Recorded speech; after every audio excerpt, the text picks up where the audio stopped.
My self Khizr Ahmad Usama और आप देख रहे हैं एमके प्रिपरेशन का यूट्यूब चैनल। स्टूडेंट, इससे पहले हम इलेक्ट्रोमैग्नेटिक का जो फर्स्ट पार्ट है वो कंप्लीट कर चुके हैं। आज उसका जो रिमेनिंग पार्ट है वो हम डिस्कस करेंगे। तो इसको डिस्कस करने से पहले थोड़ा सा रिकैप, जिसके अंदर हमने एक फिनोमेना पढ़ा था जिसमें जो एक करंट कैरिंग कंडक्टर होता है उसमें due to the motion of the charges उसके अराउंड एक मैग्नेटिक फील्ड जो है वो प्रोड्यूस हो जाता है। अब उस मैग्नेटिक फील्ड वाले कंडक्टर को अगर हम किसी एक्सटर्नल मैग्नेटिक फील्ड में रखें तो वो दोनों मैग्नेटिक फील्ड एक दूसरे के साथ इंटरेक्ट करते हैं और उसका रिजल्ट क्या निकलता है कि जो करंट कैरिंग कंडक्टर है उसके ऊपर एक फोर्स एक्सपीरियंस होती है जिसकी वजह से वो मूव करना शुरू कर देता है। इसी फिनोमेना को इस्तेमाल करते हुए हम इसको एक्सपीरियंस करेंगे कि अगर एक क्लोज लूप की सूरत में किसी कंडक्टर को जिसके अंदर करंट आई पास कर रहा हो उसको मैग्नेटिक फील्ड में रखेंगे तो उसके ऊपर फोर्सेस इस तरह से प्रोड्यूस होंगी कि ओवरऑल रिजल्टेंट जो है वो उस कॉइल के अंदर टार्क जो है वो प्रोड्यूस कर देगा। तो स्टार्ट करते हैं इसको। सबसे पहले हम कंसीडर कर लेते हैं कि हमारे पास ये एक कॉइल है जिसकी जो लेंथ है वो A है और उसकी जो विड्थ है वो B है और इसकी जो चार साइड्स हैं वो 1, साइड 2, साइड 3, साइड 4 और इसके अंदर से करंट जो है वो I पास कर रहा है और इसकी डायरेक्शन कुछ इस तरह से जैसे कि मैं आपको यहां पर पिक्चर में दिखा रहा हूं। और इस कॉइल के अंदर से अब करंट गुजर रहा है तो इसकी मैग्नेटिक फील्ड भी प्रोड्यूस हो रहा होगा और इस कॉइल को हम प्लेस कर देते हैं एक एक्सटर्नल मैग्नेटिक फील्ड जिसकी जो स्ट्रेंथ है वो B है। अब हम इनका वन बाय वन जो है वो देखेंगे कि इन दोनों साइड्स के अंदर जो है इसकी जो चारों साइड्स हैं उन पर फोर्सेस जो है वो किस तरह से इंटरेक्ट करेंगी। हम पीछे पढ़ चुके हैं जो फोर्स अप्लाई होती है कंडक्टर के ऊपर ड्यू टू उसको एक्सटर्नल फील्ड में जब हम उसको प्लेस करते हैं तो उसके ऊपर जो फोर्स लगती है वो फोर्स के लिए हमने रिलेशन जो है पिछले लेक्चर्स के अंदर कैलकुलेट कर लिया हुआ है और वो हमारे पास होता है F is equal to BIL sine theta. यहां पर B जो मैग्नेटिक फील्ड की स्ट्रेंथ है, I is the current and L is the length of the conductor. अब हम चूंकि इसके अंदर एक एक करके देखेंगे। फर्स्ट कर लेते हैं, हम स्टार्ट लेते हैं विद द साइड 1। अब इस साइड 1 के अंदर आप देखिए तो इसका जो एंगल बन रहा है वो इसके साथ मैग्नेटिक फील्ड के साथ तो वो इसके पैरेलल और एंटी पैरेलल है। साइड 1 जो उसके एंटी पैरेलल है, साइड जो 3 है वो पैरेलल है, विच मींस के इनका एंगल जो है वो साइन 0 बन रहा है या साइन 180 बन रहा है और उसका रिजल्ट हमारे पास क्या निकलेगा वो हमारे पास आ जाएगा 0 साइड 1 का और साइड 3 का। अब साइड 1 का हमारे पास क्या एंगल बन रहा है 180 तो ये हमारे पास बन जाएगा F1 is equal to BIB sine 180 which is equal to 0। ठीक है जी। और इसी तरह साइड 3 की अगर बात कर ले तो साइड 3 का मैग्नेटिक फील्ड के साथ एंगल क्या बन रहा है 0 डिग्री तो BIB साइन 0 और ये हमारे पास साइन 0 भी क्या होता है 0। तो हमारे पास रिजल्ट क्या निकलेगा कि F1 और F3 0 है, मतलब साइड 1 और साइड 3 के ऊपर जो फोर्स लग रही है वो 0 हो जाएगी ड्यू टू देयर एंगल। तो अब हमारे पास रिजल्ट क्या बचता है, रिजल्ट हमारे पास बच जाती है दो साइड्स। कौन कौन सी वो साइड्स हैं, वो साइड्स हैं जी हमारे पास साइड 2 एंड साइड 4, क्योंकि साइड 2 का जो 4 का जो एंगल बनेगा वो 90 बनेगा और साइड 2 का जो एंगल बनेगा वो बनेगा 270। तो पहले हम बात कर लेते हैं साइड 4 की। तो साइड 4 के लिए एंगल क्या बन गया जी 90 डिग्री। तो साइड 4 के लिए भी क्या एंगल बनेगा वो भी इसका बन जाएगा 270 डिग्री और दोनों का रिजल्ट हमारे पास साइन 90 हो या साइन 270 हो दोनों का रिजल्ट 1 बनेगा, विच मींस के इन दोनों साइड्स के ऊपर जो फोर्स लग रही है दैट इज BIA और A क्या है ये इसकी साइड की लेंथ है। ठीक है जी। तो इसका मतलब ये हुआ कि ये साइड 2 और 4 जिसकी लेंथ A है उसके ऊपर जो फोर्स लग रही है दैट इज BIA, जिसमें B जो है मैग्नेटिक फील्ड की स्ट्रेंथ है, I is the current and A is the length of the side. अब इसका मतलब ये हुआ कि इस कॉइल की इन दोनों साइड्स के ऊपर जो वो करंट है वो प्रोड्यूस हो रहा है। अब इनका एंगल डिफरेंट होने की वजह से, direction of the current different होने की वजह से जो फोर्स होगी वो ऑपोजिट डायरेक्शन में, उनकी मैग्नीट्यूड तो इक्वल होगी बट डायरेक्शन ऑपोजिट होगी। जैसे मैंने फ्लेमिंग का राइट हैंड रूल पढ़ा था, अगर हम करंट के डायरेक्शन में फिंगर को प्लेस करें, जो थंब है वो मैग्नेटिक फील्ड की स्ट्रेंथ को जो वो इंडिकेट करें, तो अगर हम यहां पर लगाएं तो हम यहां पर देख सकते हैं कि इसके ऊपर साइड 4 के ऊपर जो फोर्स लगेगी वो अपवर्ड लगेगी, आउट ऑफ द पेपर लगेगी और इसी तरह साइड 2 पे जो फोर्स लगेगी वो लगेगी डाउनवर्ड फोर्स। तो ये अपोजिट फोर्सेस लग रही हैं जिनकी मैग्नीट्यूड क्या है, सेम है। अब लेट्स सपोज इस कॉइल को हम ऐसे देखने के बजाय कुछ इस तरह से देखते हैं, यानी कि इस तरह में स्क्वायर नजर आ रही, रेक्टेंगल नजर आ रही है। अब हम इसको एक साइड की सिमत से देखते हैं।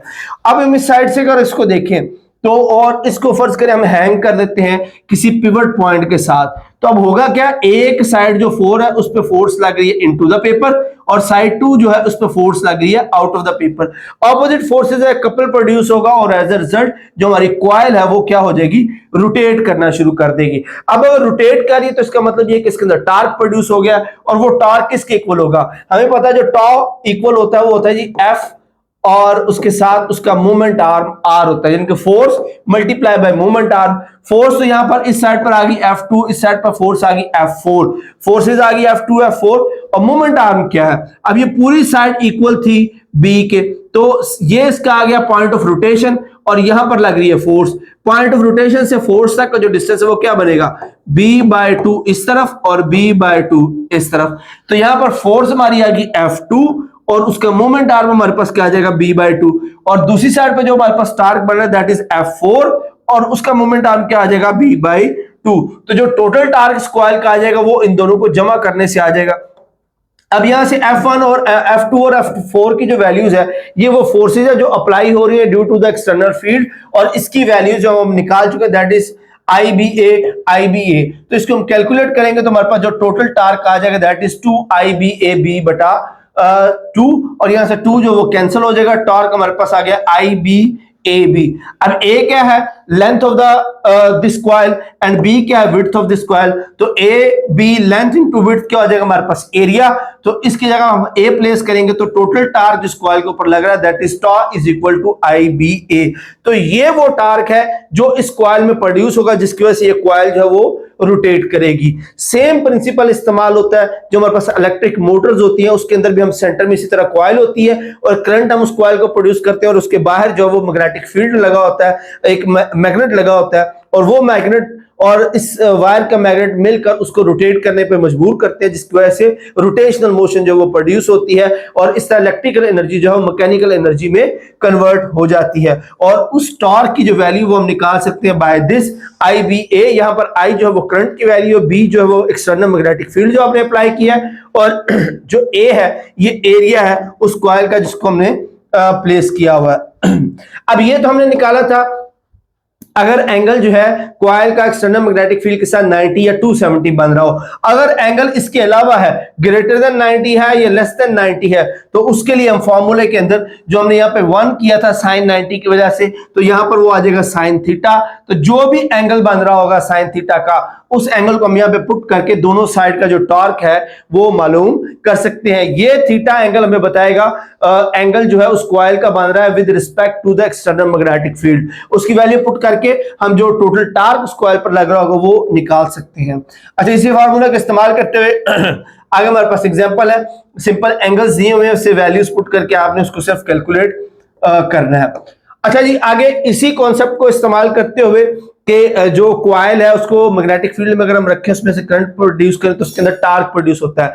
इसी को इस्तेमाल करते हुए कुछ डिवाइसेस जो है वो बनाई गई हैं जो वोल्टेज, करंट या रेजिस्टेंस वगैरह को फाइंड आउट करने के लिए इस्तेमाल होती है। तो उनमें उनको हम जरा वन बाय वन देख लेते हैं। सबसे पहले हमारे पास आ जाता है जी galvanometer. What is a galvanometer? Galvanometer a device used for detection and measurement of small electric current is called galvanometer. तो गैल्वानोमीटर एक ऐसी डिवाइस है जो इस्तेमाल होती है स्मॉल करंट की डिटेक्शन और मेजरमेंट, यानी कि उससे हम करंट की जो प्रेजेंस है वो भी फाइंड आउट कर सकते हैं और करंट की जो मेजरमेंट है वो भी कैलकुलेट कर सकते हैं, but it is use only for small currents. इसकी कंस्ट्रक्शन की तरफ देख रहे हैं तो कंस्ट्रक्शन इसकी कुछ इस तरह से है कि इसके अंदर जो है वो एक कॉइल जो है, सॉफ्ट कॉइल स्प्रिंग जो है वो बना होता है, और उसको हमने एक्सटर्नल आयरन कोर के अंदर फिट किया होता है, और फिर उस पूरी आयरन कोर को इस तरह जो कनकेव शेप के मैग्नेट्स होते हैं इसके दरमियान प्लेस किया होता है।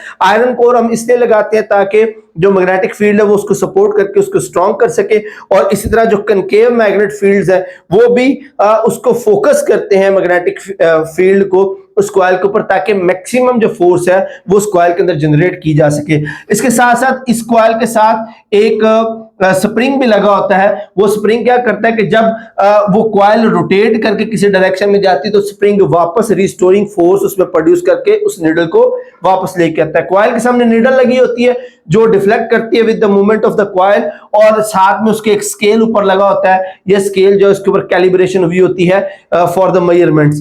तो इस तरह से जब हम इसके अंदर से कोई करंट पास करवाते हैं तो जो हमने पीछे पढ़ा था उसकी वजह से टार्क प्रोड्यूस होता है, और that torque causes this needle to rotate on this scale, और जहां से हम उसकी डिटेक्शन और मेजरमेंट जो है वो करंट की कर सकते हैं। और जैसे हम करंट को रिमूव करते हैं तो जो रिस्टोरिंग स्प्रिंग हमने इसके अंदर लगाया वो स्प्रिंग इस नीडल को वापस अपनी इक्विलिब्रियम पोजीशन पे ले आता है। अच्छा, ये इसकी कंस्ट्रक्शन थी।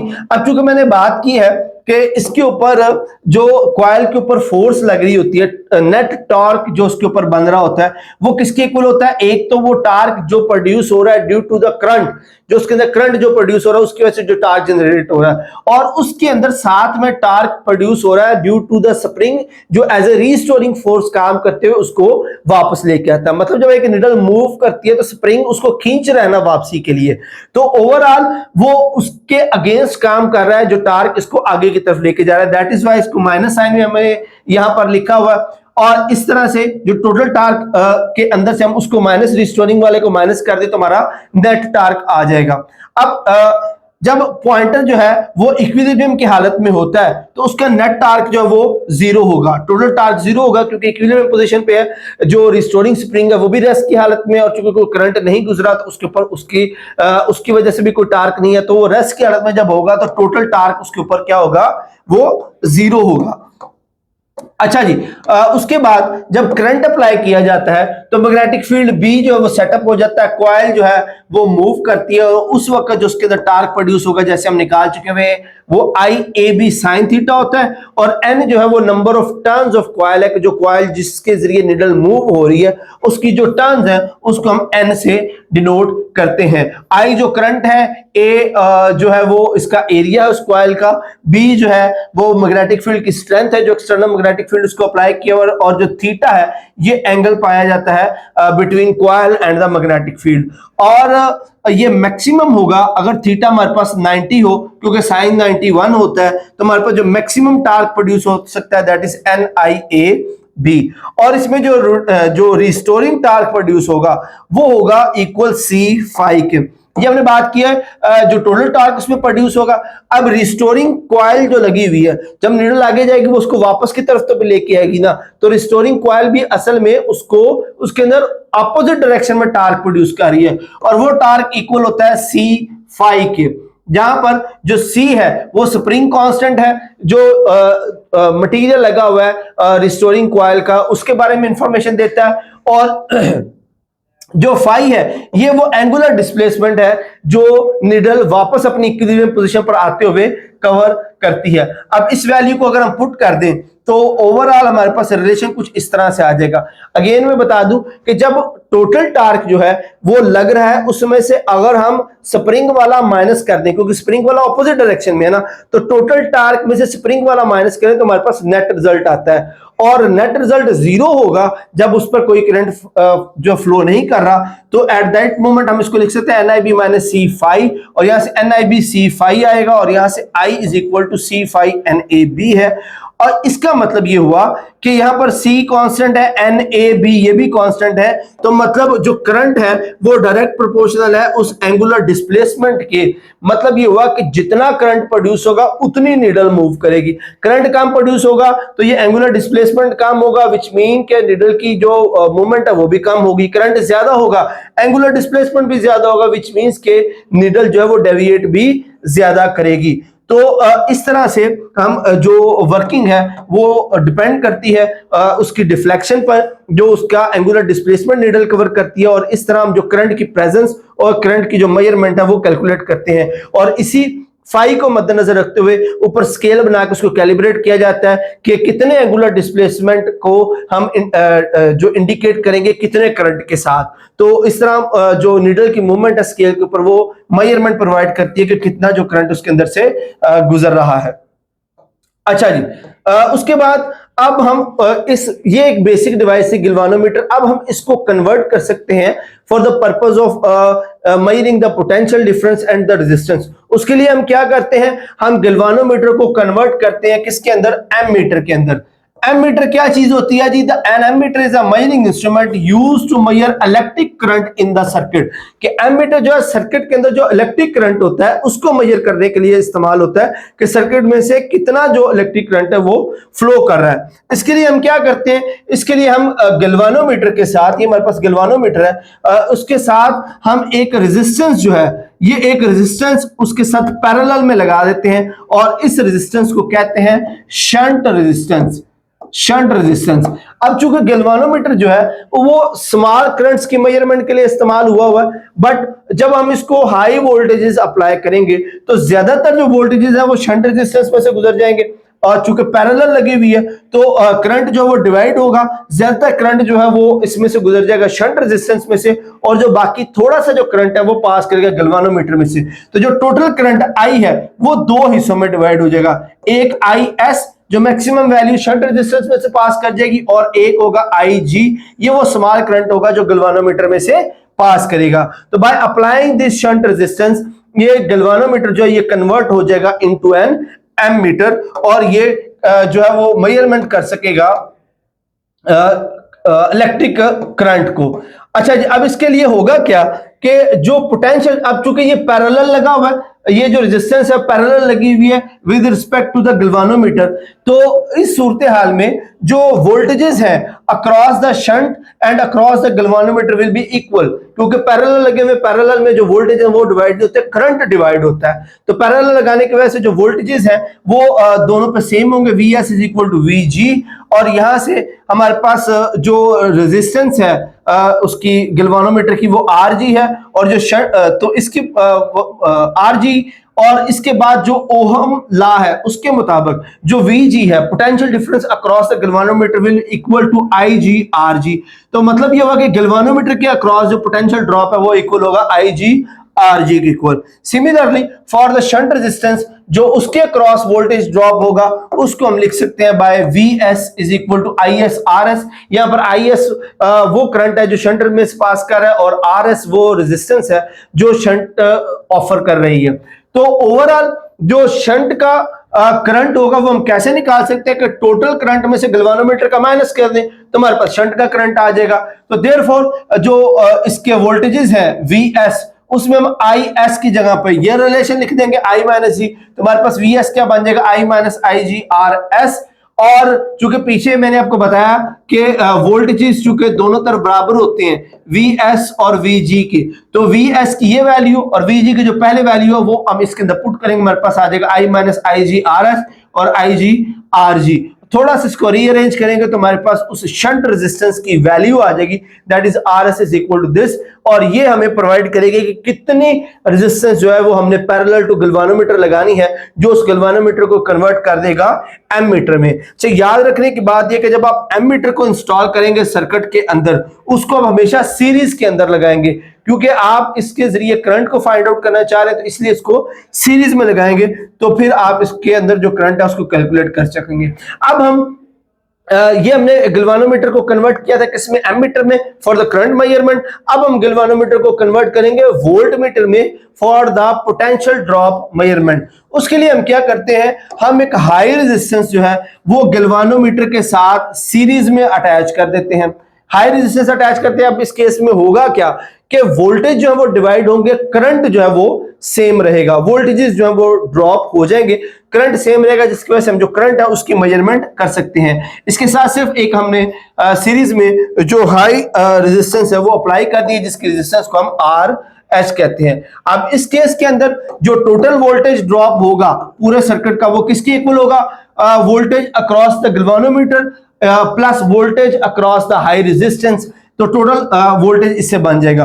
अब by Ohm's law V G is equal to I G R G, V H is equal to I H R H. अब सीरीज में लगे होने की वजह से जो करंट है वो दोनों के अंदर क्या रहेगा, वो सेम रहेगा। जितना करंट जब वो हाई रेजिस्टेंस में पास करेगा उतना ही गैल्वानोमीटर में पास करेगा।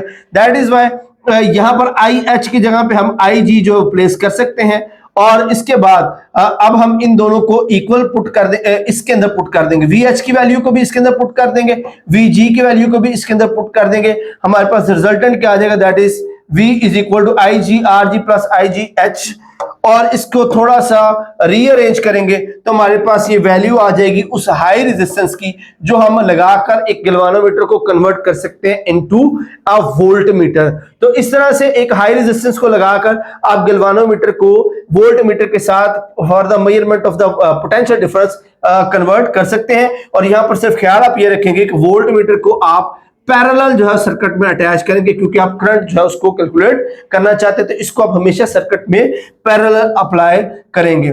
इन्हीं फार्मूलाज को इस्तेमाल करते हुए आगे कुछ एग्जांपल्स हैं जिनकी मदद से आप शंट रेजिस्टेंस या हाई रेजिस्टेंस जो है वो फाइंड आउट कर सकते हैं। सिंपल फार्मूलाज है, सिंपल वैल्यूज पुट करके आप इनको कैलकुलेट कर सकते हैं। अब ये हमने अलग अलग पढ़ा है, गैल्वानोमीटर, वोल्टमीटर, एमीटर। अब अगर इन तीनों को इकट्ठा कर दिया जाए किसी एक ही सेटअप के अंदर तो उसको हम एवोमीटर कहते हैं, एवोमीटर या multimeter. A single device which can measure current, voltage and resistance is called avometer। ये एक ऐसी डिवाइस है जो करंट भी कैलकुलेट कर सकती है, वोल्टेज भी कैलकुलेट कर सकती है और रेजिस्टेंस जो अननोन रेजिस्टेंस है उसको भी कैलकुलेट कर सकती है। इसके अंदर ये जो A है ये स्टैंड करता है for ampere, V stand for volts and O stand for ohm, जो इंडिकेट करता है कि ये सारी की सारी चीजें जो है वो एक ही मीटर के जरिए जो वो मेजर की जा सकती हैं। इसके लिए किया क्या जाता है कि ये आपको पिक्चर के अंदर एक जो है वो मैनुअल जो एवोमीटर है वो दिखाया गया। इसके अंदर किया यह जाता है कि हम ये सेंट्रल का ये जो सेलेक्टर नॉब है उसको हम रोटेट करवाते हैं बिटवीन दीज थ्री सेटअप्स। जो हमने अलग अलग सेटअप्स पढ़े हैं, एम्पेयर मीटर का, वोल्ट मीटर का, उस सेटअप को हम इकट्ठा प्लेस कर देते हैं एक ही मीटर के अंदर और ये सेलेक्टर जो है वो मूव कर सकता है फॉर दिस डिफरेंट जो उसके सेटअप्स हैं उनके दरमियान में।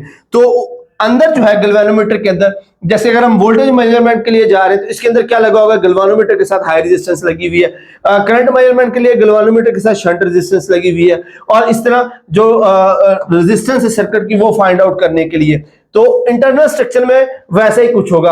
अब यहाँ पे देखिए आप करंट जो मेजर करना चाह रहे हैं, यहाँ पे आप देखिए जो सीरीज ऑफ रेजिस्टेंस लगी होती है और ये रेजिस्टेंसेस जो है इनकी वैल्यूज वेरी करती हैं for the different units of that value जो फाइंड आउट करना चाहते हैं। जैसे आप करंट मेजर करना चाह रहे हैं तो ये रेजिस्टेंस की वैल्यू वेरी करेंगी और आपको एम्पेयर्स में, मिली एम्पेयर्स में जो करंट है वो प्रोवाइड करेंगे। आप यहाँ पे देख सकते हैं कि ये रेजिस्टेंसेस जो है ये गैल्वानोमीटर के साथ पैरेलल लगी हुई है और ये सेलेक्टर इन रेजिस्टेंस के दरमियान मूव कर सकता है। बेसिक सेटअप वही है कि गैल्वानोमीटर के साथ जो शंट रेजिस्टेंस है वो पैरेलल लगी हुई है और सेलेक्टर के जरिए आप डिफरेंट जो है वो सेलेक्ट कर सकते हैं resistance for the different units of the value.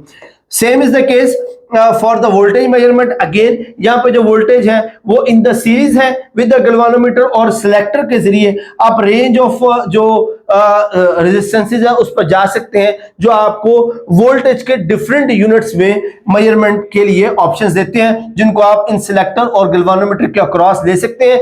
Basic concept वही है कि गैल्वानोमीटर के साथ जो रेजिस्टेंस है वो सीरीज में लगी हुई है। इस तरह रेजिस्टेंस मेजरमेंट के लिए भी जो गैल्वानोमीटर जो लीड्स असल में वो कनेक्टर्स होते हैं जो आप किसी भी अननोन पॉइंट पर लगाना चाह रहे हैं तो हम गैल्वानोमीटर के अक्रॉस जो है वो लीड्स लेते हैं और जो अननोन रेजिस्टेंस है उसको फाइंड आउट कर सकते हैं। और इसी की ये जो हमारे पास एवोमीटर है इसी की डिजिटल शक्ल जो है उसको हम डिजिटल मल्टीमीटर कहते हैं। इसके अंदर यही सारा सेटअप लगा होता है और जो हमारी रीडिंग है वो बजाय नीडल के वो हमें digitally in the points decimal display होती है, जिसके अंदर एरर्स की जो गलती है वो बहुत एरर की जो गुंजाइश है वो बहुत कम होती है और हमारे पास मल्टीपल डेसिमल्स में जो एक्यूरेट वैल्यू आ जाती है जो इन सभी सर्किट्स को इलेक्ट्रॉनिकली कंट्रोल करते हुए हमें आउटपुट प्रोवाइड करती है। काम बेसिक कॉन्सेप्ट वही है जो हम पीछे डिटेल के साथ पढ़ चुके हुए हैं। तो यहाँ पर हमारा चैप्टर जो है वो खत्म हो जाता है। कुछ हमारे पास यहाँ पर प्रैक्टिस एमसीक्यूज है उनको हम अटेम्प्ट करने की कोशिश करते हैं। First one is a current is flowing north in a magnetic field that point west it experiences. तो इसकी फोर्स की डायरेक्शन को पूछा गया। तो फोर्स की डायरेक्शन के लिए अगेन आप जो फ्लेमिंग का राइट हैंड रूल इस्तेमाल करेंगे और वो अप्लाई करेंगे तो इसके ऊपर जो फोर्स लग रही होगी वो डाउनवर्ड लग रही है। Two long straight wires have current flowing in them in the same direction. The force between the wires. अब देखें, दो वायर्स के में करंट पास कर रहा है तो उसका मैग्नेटिक फील्ड प्रोड्यूस होगा दोनों वायर्स में, और दोनों की डायरेक्शन सेम है, तो उसका मतलब दोनों का जो मैग्नेटिक फील्ड है वो एक दूसरे को सपोर्ट करेंगे, तो इनके दरमियान जो फोर्स होगी वो अट्रैक्टिव फोर्स होगी। 1 वेबर इज इक्वल टू, ये I think newton metre square पर एम्पेयर होता है, ये आप इसको कंफर्म कर लीजिएगा पीछे इसके यूनिट में से। अच्छा जी, उसके बाद हमारे पास नेक्स्ट ऑप्शन है magnetic flux will be maximum if the angle between magnetic field and strength and the vector area, कि किस एंगल के लिए मैग्नेटिक फ्लक्स मैक्सिमम होगा, और एंगल पूछा गया मैग्नेटिक फील्ड और वेक्टर एरिया से, तो 0 डिग्री का एंगल होना चाहिए मैग्नेटिक फील्ड और, यानी कि जो एरिया है वो कुछ इस तरह से प्लेस होगा, तो उसका मैग्नेटिक वेक्टर, उसका जो एरिया वेक्टर है ए है वो इस डायरेक्शन में होगा और मैग्नेटिक फील्ड भी इसी डायरेक्शन में हो, एंगल उसका 0 बने, तो तब हमारे पास जो है वो मैक्सिमम मैग्नेटिक फ्लक्स इसमें से पास करेगा। Ampere law is applied for a closed path, एक क्लोज्ड लूप के लिए जो वो इस्तेमाल होता है। If the charge is at rest in magnetic field then force on the charge is, तो यहां पर वो बात कर रहा है चार्ज एट रेस्ट है। याद रखिए हमने जो फर्स्ट लेक्चर के अंदर पढ़ा था कि एक चार्ज पार्टिकल तभी मैग्नेटिक फील्ड प्रोड्यूस करेगा जब मैग्नेटिक फील्ड की स्ट्रेंथ को फील करेगा, जब वो मोशन में होगा। अगर चार्ज ही एट रेस्ट में है तो उस पर लगने वाली जो फोर्स होगी वो क्या होगी, 0 होगी। Work done on a charge particle moving in a uniform magnetic field, कि अगर जो charge particle uniform magnetic field में मूव कर रहा है तो उसका जो वर्क डन है वो 0 होगा। उसके बाद the earth northern magnetic pole acts like the south pole of the magnet, ये एज साउथ पोल एक्ट करेगा क्योंकि जो निडल है, निडल भी इट्स जो कंपास की जो निडल है वो इटसेल्फ एक मैग्नेट होती है और उसका नॉर्थ पोल उसकी तरफ अट्रैक्ट होता है, विच मीन कि वो as a south pole act कर रही है। ओके जी, लास्ट हमारे पास क्वेश्चन है, the pole pieces of the magnet in galvanometer are made concave to make the field radial, stronger, weaker, both A and B. तो असल में वो जो इस शेप में बनाया जाता है उसका मकसद एक यही होता है कि मैग्नेटिक फील्ड को रेडियल करे और स्ट्रॉन्गर करे। तो हमारे पास आंसर क्या आ जाएगा, both A and B. So that's it for the session. Hopefully session जो आपके लिए बड़ा मुफीद रहा होगा। अगर आपके ज़हन में कोई सवाल हो तो आप कमेंट सेक्शन में पूछ सकते हैं। नेक्स्ट सेशन तक के लिए अपना बहुत सारा ख्याल रखिएगा। अल्लाह हाफिज।